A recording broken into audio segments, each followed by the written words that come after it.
Vamos lá no nosso programa aqui, Personalidades, agora todos os dias, a partir das 12 horas. Programa de 1 hora, um programa diferenciado, porque nós trazemos mais entrevistados. É a oportunidade de você ficar por dentro de alguns assuntos pertinentes a cada área do segmento que nós estamos trazendo aqui para as entrevistas. Hoje vamos falar sobre direito, sobre justiça, sobre o seu dia a dia, porque tudo envolve a questão da justiça. Por isso aqui temos os advogados aqui presentes, o doutor Ariovaldo dos Santos, que também é nosso apresentador, tem aqui o programa junto com a doutora Rose Molitor também, que é conselheira da OAB de São Paulo, e o nosso presidente da OAB de São Caetano, o doutor João Paulo Borges Chagas. Tudo bem, senhores? Prazer estar aqui, Walter. Que bom. Poder colaborar aí com isso que você falou, eu acho que é muito importante. As coisas práticas do direito, né? É um programa que traz vários assuntos. Hoje o direito foi brindado aí com esse convite e a gente vai tentar conversar um pouquinho, trazendo coisas práticas, coisas do dia a dia das pessoas. Muito obrigado. Muito bem. Olha, logo de cara, eu trouxe um tema que eu acho que está sendo um dos mais polêmicos nos últimos anos no Brasil, que foi a Lava Jato. Depois da Lava Jato, muita coisa mudou. E, ao mesmo tempo, para nós advogados, sempre tem aquela questão, a Lava Jato usou todos os instrumentos possíveis na justiça ou ela ultrapassou os limites da justiça?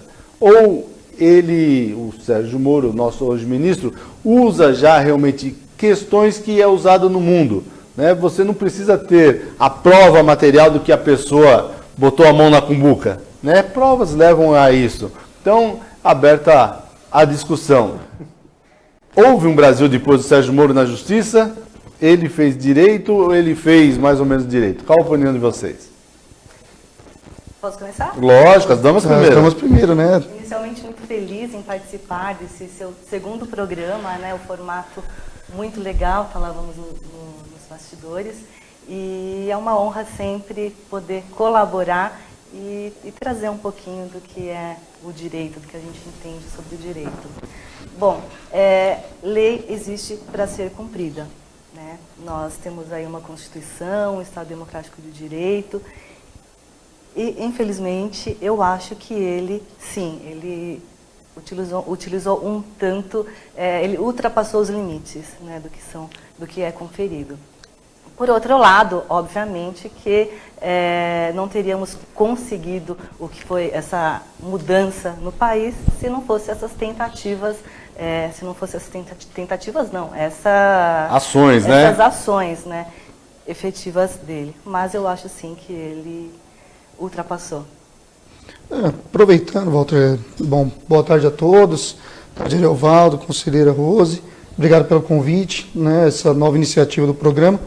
Eu acho que eu vou mais ou menos na mesma linha da conselheira, né? Acho que o Ariovaldo vai sair um pouquinho, pelo que eu já vi já nos programas dele aí, mas realmente, né, eu acho que a Constituição da República ela serve para ser cumprida, existe uma dogmática, né, constitucional, né, existem todas essas previsões que devem ser cumpridas justamente por quem comanda o processo, que foi o juiz Sérgio Moro, né? Houve alguns excessos, principalmente na atuação dos nossos colegas advogados na área criminal. A gente sabe que deve-se dar total e ampla defesa, né, nesses casos. Mas, vendo por um lado menos da característica do direito, para a gente abrir um pouco o leque da discussão, com certeza a Lava Jato mudou o país. A Lava Jato mudou o país, trouxe uma sensação, acho que, de que hoje se pune realmente, independentemente da classe social. Eu acho que, em alguns casos, pode ter havido excesso. Sim, realmente, houve excesso, deve-se averiguar e vir pelas nulidades do processo. Mas houve também, em outros casos, que é claro e notório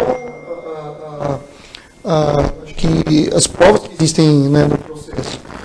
A grande questão, acho que da Lava Jato, que acabou dando um pouquinho mais de problema, foi a questão do Dalton, né? Essa conversa que ele teve, né, entre o procurador e o juiz, que realmente é uma conversa que eu acho que sai da normalidade, né, da normalidade do nosso dia a dia. Você acha que nunca tem isso, João? Bom, eu nunca tive, eu gostaria de ter, realmente, nos meus casos processuais aqui, né, a mesma liberdade que o Dalton teve com o Sérgio Moro. Eu acho que realmente é uma coisa para se questionar. Né? Agora, cabe ao judiciário decidir dessa forma qual é a amplitude dessa nulidade. Eu acho que O grande problema, a gente não pode chegar aqui e demonizar o judiciário. Pelo contrário, nós, como operadores do direito, fazemos parte do judiciário também. Né, fazemos parte dos 3 pilares, né, advocacia, o Ministério Público e o Judiciário, né, a magistratura. Então, essa questão de agora querer demonizar e também colocar também de total protagonista em Salvador da Pátria, também porque não é dessa forma. O que nós defendemos é o devido processo legal. Né, como advogados. Sim, com certeza. Eu acho que a questão do devido processo legal, todos nós somos defensores e juramos, né, defender o devido processo legal, que são as garantias democráticas de todo cidadão e a estrutura do país. Só que a gente talvez tenha que analisar a Lava Jato no seu momento histórico, porque havia uma modificação da legislação permitindo as delações, né, premiadas, que era um instituto novo ainda, não desenvolvido em questões tão relevantes como as da Lava Jato. E nós tivemos advogados, promotores, juízes se deparando com uma situação completamente nova. Até o tamanho dos crimes, os valores envolvidos. Existe uma expressão em alemão, me perdoem aqueles que falam alemão, né, Zeitgeist, que é analisar algo no seu momento histórico. Né? Então, quando nós temos uma determinada situação, não adianta olhar com os olhos de hoje, alguns anos depois. Nós temos que olhar ali naquele momento. Denúncias gravíssimas estavam acontecendo e uma legislação nova para ser aplicada e uma resposta que o Brasil exigia daqueles julgadores. Existiram erros, alguns erros graves, mas eu acho que o próprio sistema do Poder Judiciário tem mecanismos suficientes para anular aquelas decisões que foram em excesso, para retirar desse meio de julgamento aqueles que se excederam e para dar a resposta à sociedade aquilo que ela queria. Eu acho que a gente tem que analisar, naquele momento, o que é que os julgadores tinham. Hoje fica um pouco fácil, para nós operadores do direito, analisarmos com uma certa distância da história, dizer, não, há 3, 4 anos atrás, ele deveria ter agido de tal forma, ele foi muito restritivo aqui, ali ou acolá. Mas naquele momento eu acho que as decisões foram precisas, foram exatas, com os excessos que devem ter as consequências normais. O devido processo legal, como disse a doutora Rosi Molitor, deve ser seguido. Quem não seguir deve ser punido. Então, se fosse hoje, isso eu acho que não devia fazer.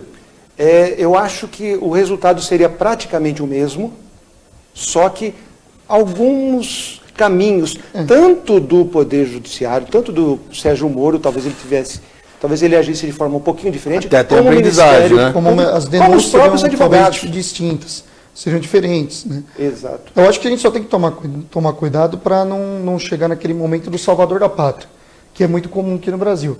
Nós tivemos aqui a figura do próprio Joaquim Barbosa na época do Mensalão. Né? E tivemos algumas decisões que tiveram, tiveram algumas denúncias que acabaram não podendo prosperar em razão de nulidades. Né? Alguns denunciados acabaram sendo absolvidos por nulidade, não necessariamente porque realmente não tinha provas, né, que poderiam gerar condenação, mas eu sempre lembro isso do filme O Gladiador, né, que fala de Roma. Né? César surgiu, né, como na verdade para salvar a República Romana, né, que era uma república, e depois virou um tirano. Então a gente tem que tomar cuidado para o juiz não virar o tirano do processo. Mas você não está querendo dizer que o Joaquim Barbosa é tirano? Não estou dizendo isso. Nem o Sérgio Moro. Então, a figura do Sérgio Moro, ele não pode, nós não podemos colocar nele como uma figura de o salvador da pátria, aquele que vai resolver todo o problema. Ele conduz o processo, realmente é quem tem o poder para isso, mas ele tem os seus limites legais. O que eu estou dizendo é o seguinte, o Orievaldo disse, nós temos que analisar o momento histórico, a sociedade pedia um combate à corrupção, que estava cansada da impunidade, vários, né, não só vinculado a um partido, mas a vários partidos, e aí você vir e colocar a figura de uma pessoa para ele salvar, né, o destino da nação é muito complicado. Mas vamos voltar então para o Joaquim Barbosa primeiro. Alguém conhecia, fora quem é do judiciário, quem é dos meios políticos, o Supremo antes do Joaquim Barbosa? não existia, né? Existia. Esse conhecimento tão grande. Ninguém sabia, né? O Supremo era uma coisa lá do rei, né? Dos reis, não se falava. Depois da posição dele, né? Não vou dizer, eu sou a favor dele, mas não quero dizer que vocês têm que dizer, os outros têm que achar que ele é salvador da pátria ou que ele foi tirano. Mas até ali era uma coisa intocável, né? Falar do Supremo era proibido, né? Eles eram os deuses da bola e acabou. Né? Veio lá o Joaquim, o Barbosão, e começou a botar... O homem da capa preta. Né? O homem botou um monte de gente para se movimentar, para ficar esperto. E eu tinha acho, mais gente vendo, né? Uma das salas dele ainda assim, ó, o senhor tem coragem de andar na rua, né? Olha o que o senhor está fazendo contra o próprio Supremo e tudo mais. Então, uma atitude dele para moralizar a nação acaba sendo por muitas pessoas visto como tirano, principalmente pelos nossos colegas que são criminalistas. Não tem nenhuma dúvida. Porque quem atingiu mais essas atitudes? Mas eu Os acho bandidos. que esse é um desvio, Walter, da nossa cultura jurídica. Quando as instituições não são suficientemente fortes, nós personificamos as decisões. Então, quando nós falamos em Lava Jato, não é o Poder Judiciário, 13ª Vara Criminal de Curitiba, que está julgando. É o Sérgio Moro, que é casado com fulana, que tem tal histórico. Essa é uma característica muito latina e muito nossa do brasileiro. Quando o Supremo Tribunal Federal foi julgar o mensalão, não estava ali o Supremo Tribunal, era o Joaquim. E aí começou uma coisa até muito engraçada.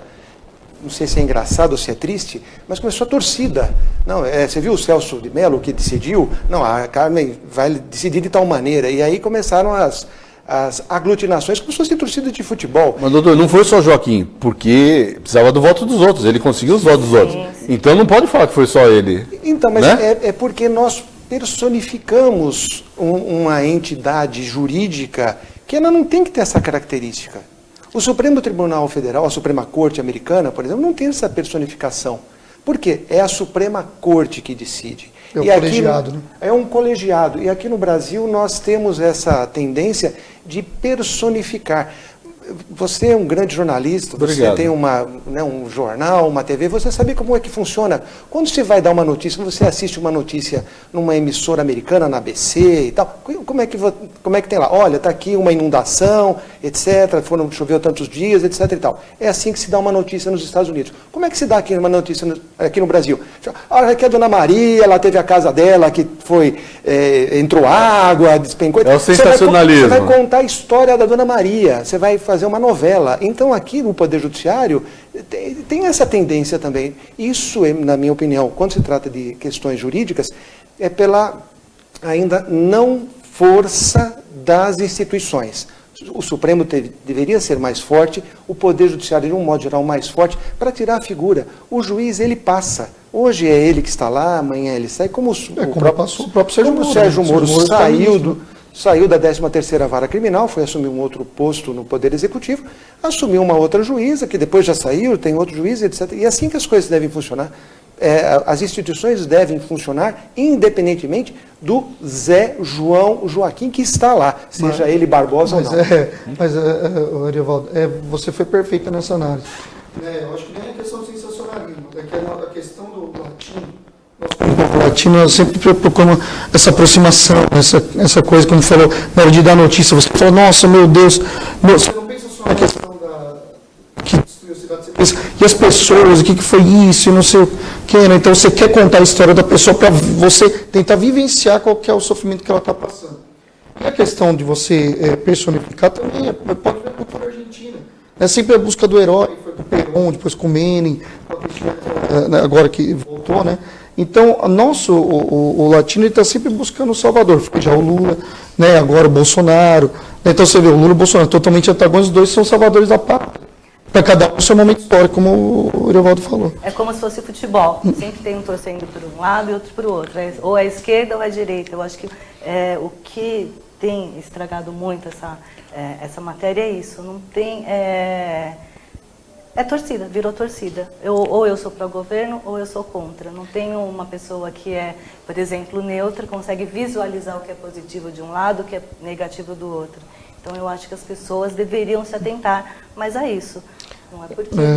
Acho que nós temos que ser pró, Rose falou, desde o começo, cumprimento da norma, cumprimento da lei, porque nós temos que pensar o seguinte, um dia pode ser qualquer um de nós, pode estar sofrendo uma denúncia, ou uma determinada, mesmo que seja injusta a denúncia. João, é só você não fazer nada errado, né? Mas mesmo não fazendo, né, nós sabemos que pode acontecer denúncias, né? O que é o errado? Essa discussão do Lava Jato foi interessante nesse ponto do que é o fazer nada errado, pelo seguinte, o que é o errado? Né? O direito sempre se pergunta isso, né? A gente aprende lá na filosofia do direito, na axiologia do direito, o que é o certo e o que é errado. E a gente fica muito preocupado quando esses valores eles mudam de acordo com quem está sentando na mesa naquela hora. E quem está sendo julgado também. E quem é a figura que está sendo julgado. Essa é uma grande preocupação. O Estado de Direito não basta só ter a lei que foi promulgada, a aplicação dela tem que ser algo que a gente já saiba o resultado antes. Então eu sei o seguinte, se eu atravessar o farol vermelho aqui com o meu carro, eu sei qual é a consequência, ok. Então isso é um Estado de Direito. O que é problemático? Tem uma lei que diz isso, mas eu passo o farol vermelho, não, eu conheço o gestor de trânsito, a hora que ele vê o meu nome, ele vai ver que não vai ter problema, ele vai... Quando essas exceções passam, seja porque eu sou do partido A, do partido B, eu tenho tal riqueza, tal patrimônio, quando isso modifica de acordo com a pessoa que está sendo julgada, aí nós temos problemas. Por isso que as instituições no Brasil precisam ser fortalecidas. Nós precisamos fortalecer as instituições. E esquecer Sérgio Moro, Joaquim Barbosa, essas pessoas passam. Algumas demoram muito para passar, mas elas passam. Uma hora ela passa. A história do Brasil é muito maior. Nós estamos desde 1500 aqui, e nós vamos chegar a 2000, 3000, ano 4000, com instituições. E essas pessoas nem serão lembradas. Pessoas que são importantes hoje, daqui a 50 anos, ninguém vai saber quem é. Como pessoas muito importantes há 50 anos atrás, também já foram esquecidas. Mas nós precisamos saber quem é a instituição, o que é a instituição. Esse é meu entendimento da nossa segurança. Eu acho que o Poder Judiciário e a Justiça no Brasil passa pela necessidade de nós termos instituições mais fortes. E o Lava Jato nos ajuda a pensar e repensar isso. Mas se não tivesse tido o Sérgio Moro, teria acontecido alguma coisa? Bom, aí nós voltamos lá para a questão do que o Ariovaldo falou, naquele momento histórico, toda a questão, como assim, eu acho que tudo começou lá no mensalão. Eu acho que já vem do mensalão, e o mensalão, diferentemente acho que da Lava Jato, teve, lógico, os seus erros, mas com muito menos, vamos dizer, atitudes tipo, fora do cumprimento da norma. Tiveram algumas nulidades que foram até geraram absolvições. Então, o mensalão, por mais que tenha tido algumas atitudes fora do esquadro, foi mais dentro da regra do jogo. O jogo foi jogado dentro da mais a pressão de quem tinha a caneta para fazer existia uma pressão pública, né, naquele momento, do clamor público, obviamente, isso sempre vai ter. Mas não podemos negar que ele foi extremamente corajoso, que o país, que o direito hoje o Brasil mudou completamente desde aquele momento. Isso é inegável, realmente mudou. É uma figura, mas é só aquela questão da personificação. Acho que a operação é que deve ser, né, mais falada, né, a questão do processo, do que própria personificação do Sérgio Moro, que pode ser um grande juiz competente, mas pode chegar no ministério hoje e não ser um grande ministro. Né? São situações, não estou nem dizendo que ele não seja, não estou entrando nesse mérito. Né? Tem agora o pacote anticrime do Sérgio Moro que vai dar muita discussão, mas tem algumas coisas muito boas, por exemplo.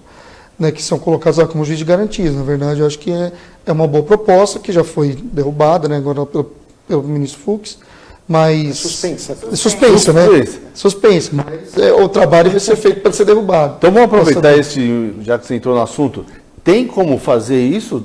Tem como realizar o juiz? O segundo juiz, assim, né, um mês já era impossível, né, já mostrou isso. Mesmo que tenha maior prazo, o judiciário sempre dizendo que não tem recurso, que não vai ter. Como que vai fazer para resolver isso sem estrutura? Vai ter que se preparar para tanto, né? Eu acredito que eles poderiam fazer, por exemplo, uma permuta. O juiz, por exemplo, aqui em São Caetano, 2 varas criminais, um julga e o outro faz o juiz de garantia, né? Mas eu não sei, agora principalmente os colegas advogados vão cair de cima de mim, né? E doutor João, nosso presidente, né, aqui da subseção da OAB, nos representa a todos, sem dúvida nenhuma, mas com certeza muitos colegas da área criminal. Eu entendo que a questão do juízo de garantia não é, nós temos estrutura, temos dinheiro para a sua instituição. Ela é oportuna, ela é conveniente. Nós estamos passando, a questão da Lava Jato, que nós começamos a conversar, tem essa situação, acho que nós estamos passando por uma mutação. O Dr. João bem disse, a nossa formação acadêmica, ela vem toda do direito romano. E agora, de uns anos para cá, até pela influência americana, pela influência da globalização, nós estamos tendo vários institutos que vêm de outras fontes que não a romana. E nós estamos nessa fase de fusão. E isso faz com que nós tenhamos institutos que estão querendo se encaixar numa estrutura romana do direito.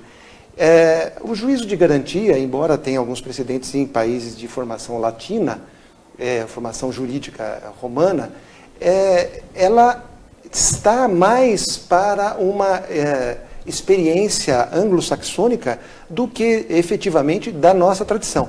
Eu não vou dizer que nós não precisemos, às vezes, de alguns ajustes que o juízo de garantia possa trazer. Mas esse formato que ele veio, eu acho que é muito mais uma moda, na minha opinião, e um desprestígio aos próprios julgadores. O juiz não vai se sentir suspeito agora? Todos eles vão ser. Se tem que colocar outro juiz para ver o que eu estou fazendo, é porque eu sou suspeito. É um desprestígio ao próprio Poder Judiciário. Eu vejo que a sociedade tem elementos suficientes para a garantia dos direitos e garantias individuais que estão lá na Constituição, no seu artigo 5º, sem a necessidade de se colocar mais juízes. Nós precisamos enxugar. O número de juízes no Brasil não é pequeno, o número de juízes é grande. O que nós temos é uma estrutura mal colocada, mal distribuída, muitas vezes até por uma legislação que tem lá de 1940, de 1960, 1970, misturando com essa influência anglo-saxônica do direito inglês, americano, do common law, e aí nós fazemos essa coxa de retalho, o poder judiciário fica emperrado, a justiça não anda, e aí nós vamos colocando penduricados. Na minha opinião, respeito quem entende contrário, que me parece que a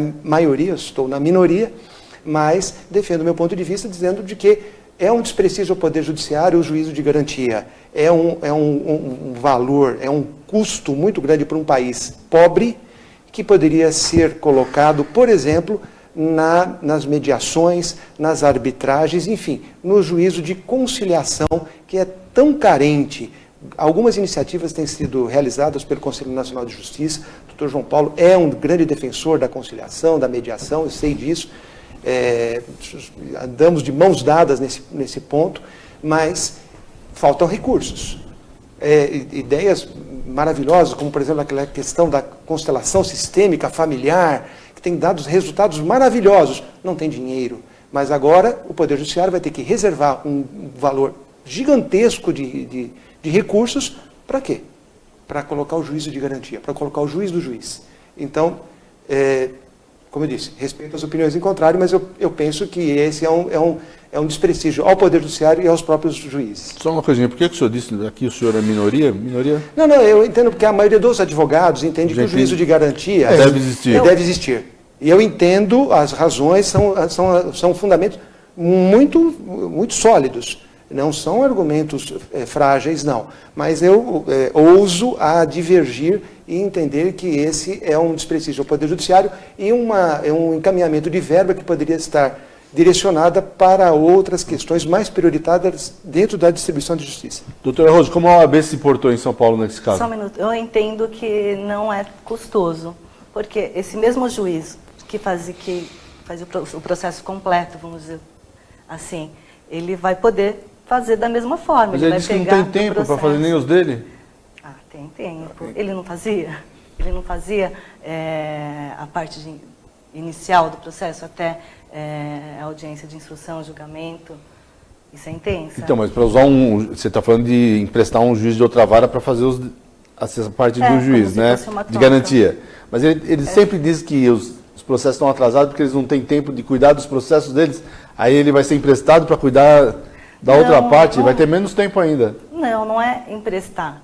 Não é emprestar, é ele pegar o processo e, por exemplo, ele não vai fazer no processo dele, mas ele vai fazer no processo do outro. E aí sim vai dar uma... acho que vai ser mais argumentos para dizer o seguinte: nós, advogados, temos prazo, eles não têm prazo. Tem que... Porque eles vão ter mais, dizer que tem mais serviço agora.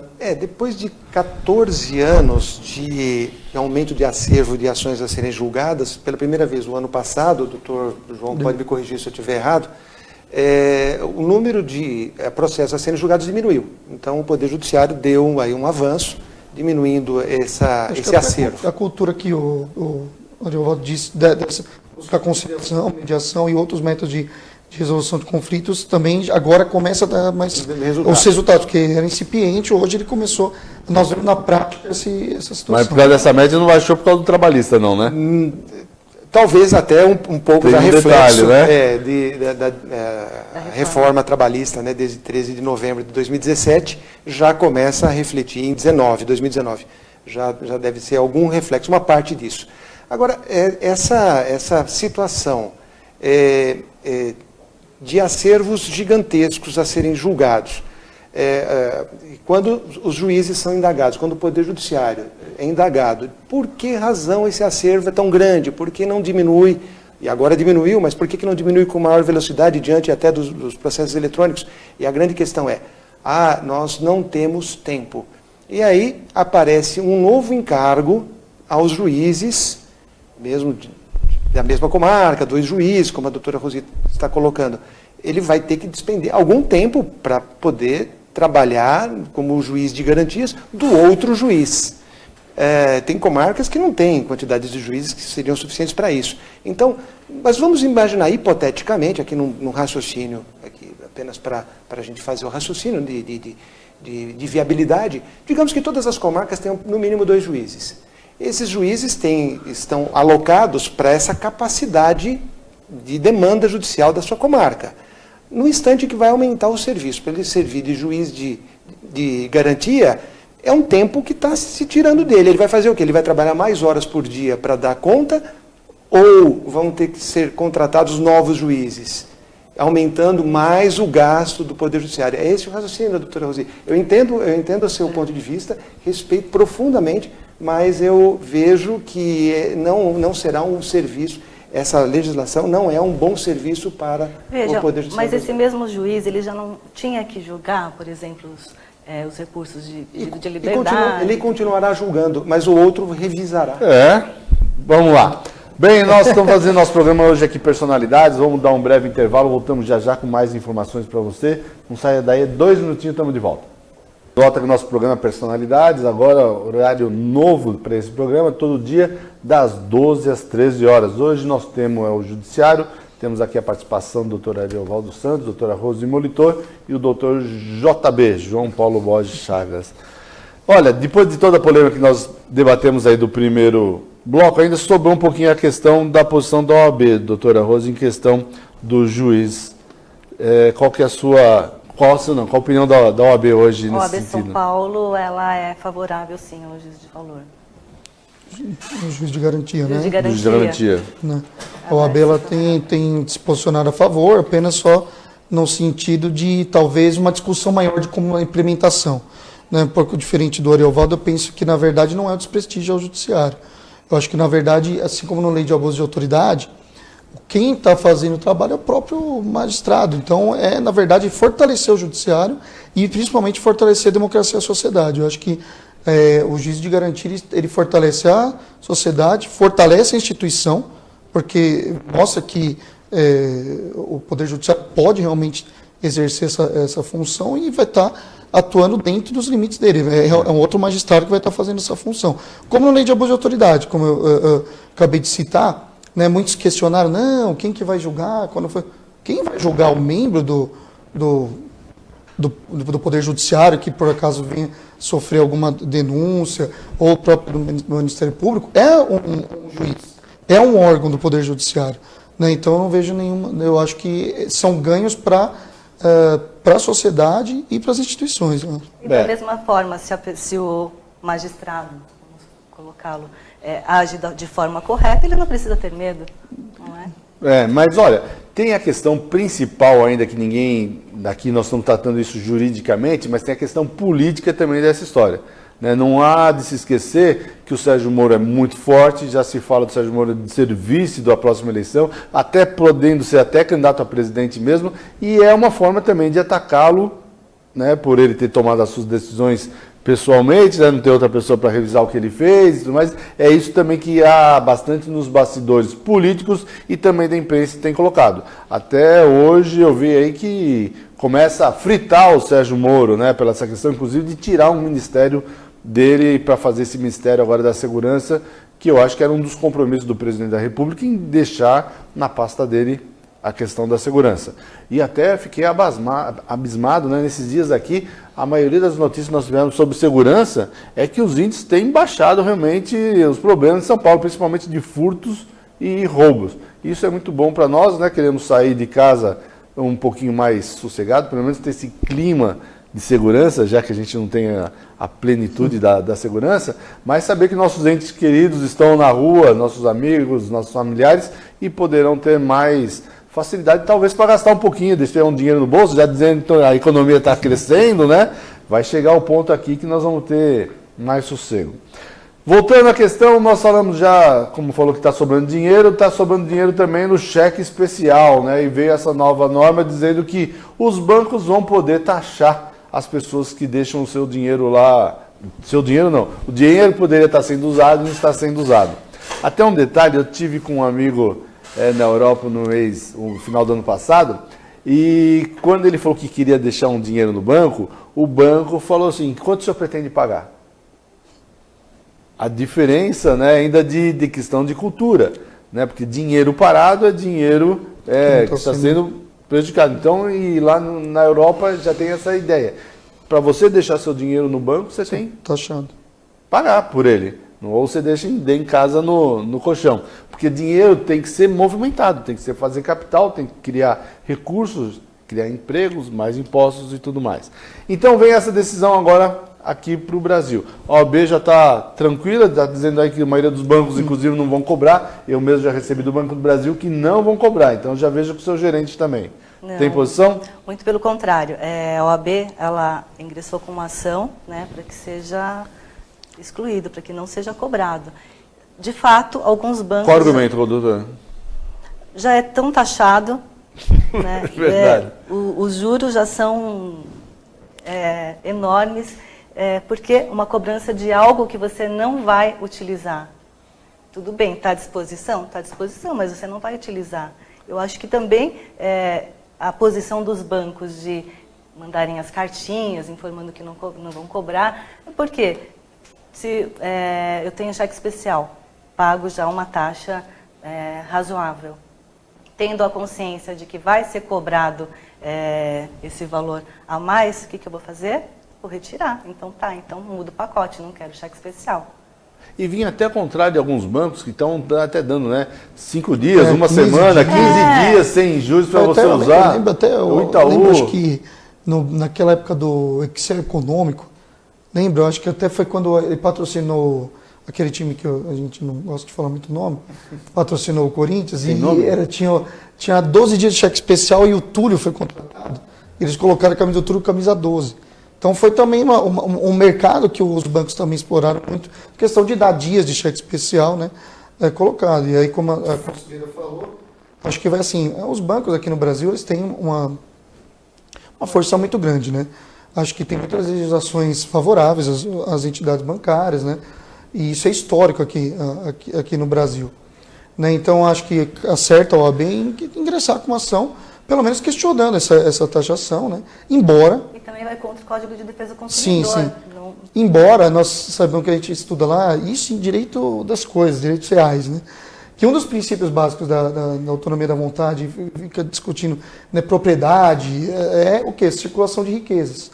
Então, baseado no princípio da circulação de riqueza, de você fazer o dinheiro circular, mesmo a propriedade, por que você facilita naquele momento a transferência de bens móveis? Bens imóveis um pouco tem algumas regulações. Por quê? Porque a circulação de riqueza é o que fomenta a economia. Então, o direito também tem esses princípios, mas eu acho que no Brasil, embora nós sabemos que tem algumas outras, em outros lugares, né, que tem outras culturas. No Brasil é uma força muito grande que os bancos já exploram, até com juros que não são regulados. Os juros dos bancos eles podem trabalhar com uma faixa de juros totalmente diferente de todos os outros, né?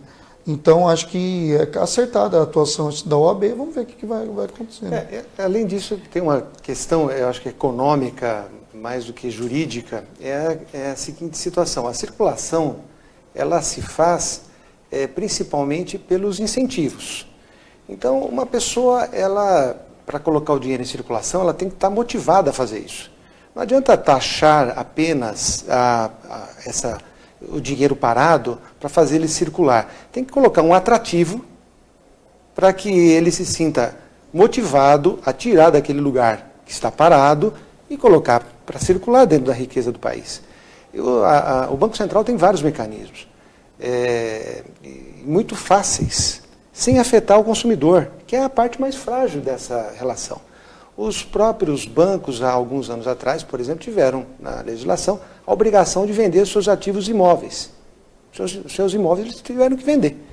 E aí fizeram lá uma criação bastante inteligente naquele momento, que foi a realização de contratos de locação com quem comprasse, a longo prazo, por valores bastante razoáveis. Então, eles venderam todo um patrimônio, né, gigantesco, grandes bancos, aí, mais de 1.000 agências, bancos com 2.000 agências próprias, uma grande maioria, e de um instante para outro, lá em poucos meses, isso saiu do seu patrimônio. Para quê? Para que esse dinheiro circulasse. O banco tinha que ter dinheiro para circular.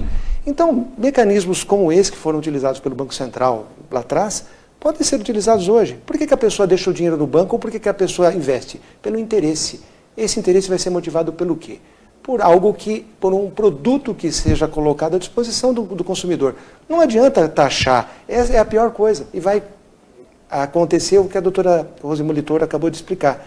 Vai afetar a parte mais frágil da relação, que é o consumidor, que é o correntista. Ele tem poucas opções.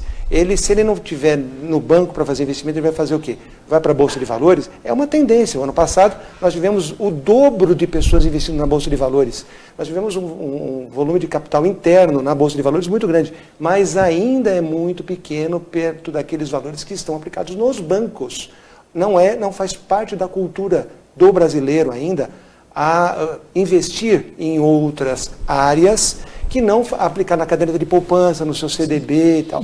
Então, isso é a médio e longo prazo. O Banco Central, como um principal maestro do sistema financeiro, regulador, tem que levar o consumidor, né, a circular o dinheiro e não impondo taxas e pegando no bolso daquele que é mais frágil. Na minha opinião, o problema é mais de gestão do Banco Central, né? É uma crítica ao Banco Central, que eu acho que a OAB faz, eu pessoalmente faço, eu acho que a sociedade inteira está indignada com essa proposta. E às vezes os bancos querem parecer como bonzinhos. Olha, está todo mundo taxando, mas eu não vou te taxar, eu sou bonzinho. Aquilo que eu nunca te cobrei, eu não vou cobrar porque eu sou bonzinho. Eu acho que fica até um pouco estranho do ponto de vista de marketing. Os bancos têm que repensar um pouquinho isso, na minha opinião. E tem força para isso, né? Eles têm força, tanto no Poder Legislativo como uma força real, né, da economia, para chegar lá e falar, não vamos fazer por aqui. Vamos tentar buscar outras formas de esquentar a economia, baixar taxas, tudo. Nós vivemos uma realidade que muita gente critica na época do governo Lula, que foi, né, de uma coisa irreal, tudo, mas existia incentivo para as indústrias, incentivo para a compra de imóveis, né? Mas é o que o Ariovaldo falou, a cultura brasileira é muito de investir em patrimônio. Agora que está querendo mudar, você chegar e falar, não, vamos investir em ativos, na bolsa, em determinado fundo, que são coisas que já vêm do sistema, tipo, da Europa, do sistema norte-americano principalmente, que é uma coisa comum. Lá você, por exemplo, você vai para Nova York, por exemplo, vê pouca gente, todo mundo anda de metrô, tem carro, a pessoa mora de aluguel, normal. Aqui no Brasil você tem o sonho da casa própria. Hoje já não mais. Mas agora está mudando, hoje, né? O que vale a pena? Você investir no Sim. imóvel da praia? Não. Temos aí os aplicativos que você aluga por valores... Tem aquelas questões do patrimônio... O próprio carro, Uber. Né? Falei o nome. Daquelas propriedades compartilhadas, né? Até o Dr. Marcos Nieto aqui, que é da nossa comarca, é um grande especialista nessa área, da parte de jurídica, né? Que você aluga uma casa em Angra, em 8 pessoas, e faz uma divisão, e existem empresas que administram essa divisão. Né? Ou o próprio, a questão que todo mundo falou lá, quando o Lula saiu, que usou o avião do Luciano Huck. Então tem lá, grandes empresários têm um pool lá que tem um avião. Então hoje mudou muito isso é verdade. Né? Muda. Mas eu acho que, mais uma vez, é uma atitude do poder brasileiro que vai contra aquele que é o que mais sofre. Né? Sempre na questão de vamos taxar mais, vamos colocar mais uma multa aqui, vamos colocar mais alguma coisa. Então são situações que eu acho que o governo precisa repensar em tomar algumas medidas que ainda não pegou ainda pelo menos nesse primeiro ano. Só um esclarecimento. Embora a OAB esteja com essa ação contra essa medida de cobrança das taxas, dos cheques especiais, nada impede que as pessoas individualmente entrem com as ações individuais. Nós não sabemos ainda qual vai ser a posição do Poder Judiciário. Então não é, olha, entre que você vai ganhar. Não é isso que ninguém aqui está dizendo, ninguém é louco de falar isso. Mas aquele que se sentir prejudicado e não quiser esperar essa ação da OAB, que pode refletir favorável, né? Que é uma ação coletiva, pode repercutir favoravelmente a todos. Se a pessoa quiser tomar iniciativa de, no seu caso, entrar com uma ação individualmente, o Poder Judiciário está aberto a isso. O juizado de pequenas causas não precisa nem de advogado. Sempre é bom ter consultar um advogado. É sempre bom consultar um advogado, né? Sempre bom, não deve. Mas nós não estamos fazendo aqui uma reserva de mercado, não entra aqui para procurar um advogado. Nós estamos dizendo a questão de cidadania. Todos os direitos que você tiver prejudicado, você sentir prejudicado, procure o Poder Judiciário. Vejam, vai entrar em aventuras jurídicas. Analise direitinho, mas se sentindo prejudicado, vá ao Poder Judiciário. Tente a conciliação, tente a mediação, tente todos os métodos anteriores à propositura de ação. Se não deu certo e você ainda acha que o seu direito não foi satisfeito, procure o Poder Judiciário e entre com a ação individual. Vamos lá. Aproveitar aqui, nossos telespectadores que nos acompanham aqui no canal 3 da NET, na TV Grande ABC, sabe que nesses nossos programas também são reprisados na NGT, e também você pode acompanhar, se você não estiver em casa, pela televisão, você pode acompanhar pelo Facebook ou pelo site da tvgrandeabc.com. Alguns colegas aqui estão mandando mensagens, Aldo Simeonato Filho, César Oliva, Miro Mota, grande tempo que eu não vejo meu amigo, falando aqui sobre a caixa preta do Judiciário. Ricardo Hernandes, grande jornalista profissional, preciso trazê-lo aqui em breve. Olha, está falando que a gente precisa ficar de olho aí no nosso VU, porque está muito alto o som. O Miro Mota, Ronaldo Sasso, Sérgio Monteiro, grande abraço para todos vocês, né? E participem mesmo, mandem perguntas aqui que a gente vai, na medida do possível, falando. Já que você falou do nome que você não devia te falar do futebol lá, vou fazer um abuso de autoridade aqui. Podia esquecer desse tema também, né? Ficou muito forte essa questão do que é abuso, abuso para quem e quem vai ver se é abuso ou não. Como os advogados estão sentindo essa questão? Vai ficar diferente do que já era? Já tem alguma posição formada dos advogados, doutor João? Eu entendo que a advocacia apoia, sim, a lei de abuso de autoridade, principalmente porque houve agora, depois de muito tempo, uma conquista da advocacia, que é a criminalização de desrespeito às prerrogativas profissionais. Né? Eu acho que isso é uma vitória da advocacia, né? Vitória, né, tanto de todas as entidades que movem, a OAB, a ASP, tanto a OAB Nacional, todos aqueles dirigentes que tiveram à frente da OAB, mas além de ser uma vitória da advocacia, é uma vitória da cidadania, da democracia, porque quem representa o cidadão, como bem fala o nosso presidente Caio Augusto, né, que comanda hoje a OAB São Paulo, nosso líder da advocacia bandeirante. O advogado é quem representa o cidadão, quem representa naquele momento em que ele está num momento de aflição, é quem toma a frente, representa, até por isso aproveitando, né, o ensejo do Ariovaldo, sempre consulte o advogado, porque ele pode não te levar a ter aventuras, né, jurídicas. Então, tem uma situação que você pense que você pode ter um direito, vá até o seu advogado de confiança, procure, e assim ele vai te orientar a atuar da melhor forma. Sempre o advogado buscando, né, hoje os métodos de solução de conflitos, que é também uma regra processual, né, hoje no CPC. Então eu acho que é uma conquista da sociedade, você evitar qualquer tipo de abuso, e principalmente essa conquista em relação à advocacia. Acho que a advocacia apoia. E o que eu acho que é um ganho também para aquela autoridade, que aí mais uma vez copiando nosso presidente, mas a autoridade que atua da forma correta, ela se sente amparada por essa lei. Porque ele fala que a autoridade que atua em desconformidade da lei, ele vai ser punido. Eu que atuo dentro das regras, vou ser sempre prestigiado e vou estar sempre, a minha carreira vai estar sempre protegida de pessoas que atuam fora da regra. Né? Acho que até a Rose pode também trazer esse posicionamento até melhor da OAB São Paulo nesse fato. É sem dúvida uma conquista civilizatória. Né? Não podemos deixar de dar essa atenção e esse elogio. E como vai ser o encaminhamento do momento do abuso da autoridade? Aconteceu, você está na audiência. Depende, por exemplo, Por exemplo, nosso caso na audiência mesmo, isso já acontece. Você pode gravar a audiência, inclusive. Sim, hoje a audiência pode ser gravada. Pode, na verdade, sim, né? Já faz um tempo, né? Já faz um tempo. O próprio CPC prevê essa possibilidade da gravação, né? Pode ser pedido. Também há a possibilidade de você requisitar quando você sente que você vai ser reprimido na sua atividade. Estou falando aí na questão da atuação do advogado. Né? Tem vários casos, né, da lei de abuso de autoridade, fala de várias situações.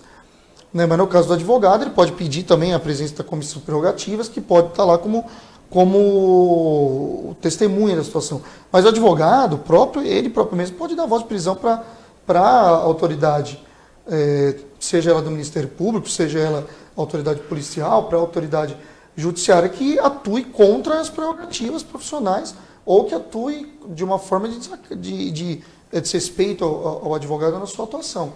E naquele momento é chamado a polícia. Né? Já tivemos casos aqui, inclusive no Fórum de São Caetano, na época que eu era da comissão de prerrogativas, em que houve o juiz, né, dando voz de prisão para o advogado e o advogado também dando voz de prisão ao juiz.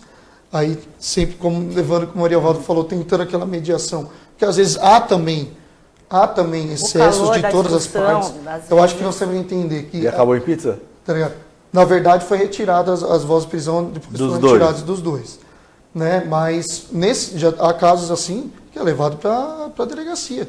E na delegacia é instaurado o inquérito policial. E uma coisa muito importante, falando, né, na justiça, em audiência, eu acho que o advogado, por exemplo, está numa audiência, tem outras pessoas, outros advogados aguardando, às vezes assistindo a audiência, que acompanhem, que apoiem o colega.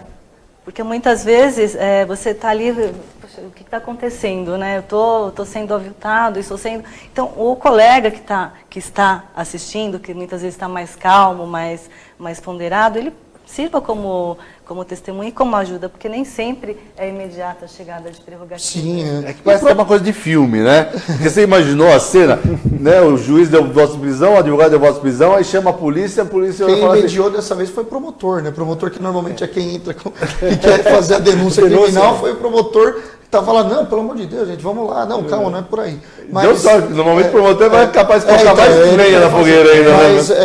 Mas, assim...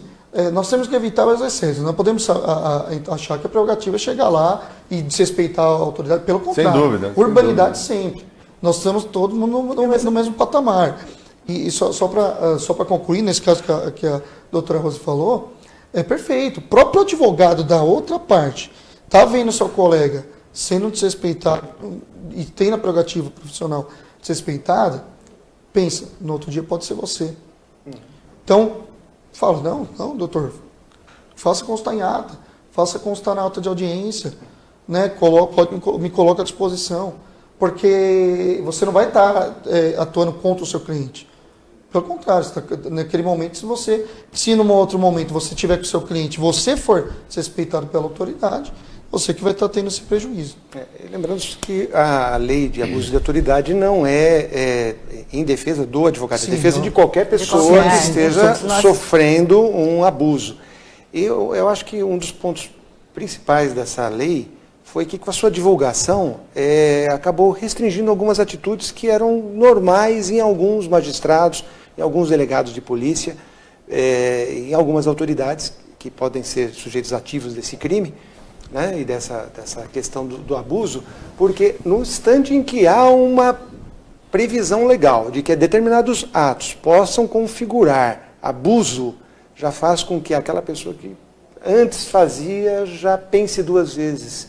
Então, eu acho que a lei ela já surtiu efeitos. Eu acho que no dia a dia, todos nós, advogados, militantes, nós já conhecemos aqueles juízes que sempre extrapolavam um pouquinho e por uma condição ou outra eles acabavam tendo território.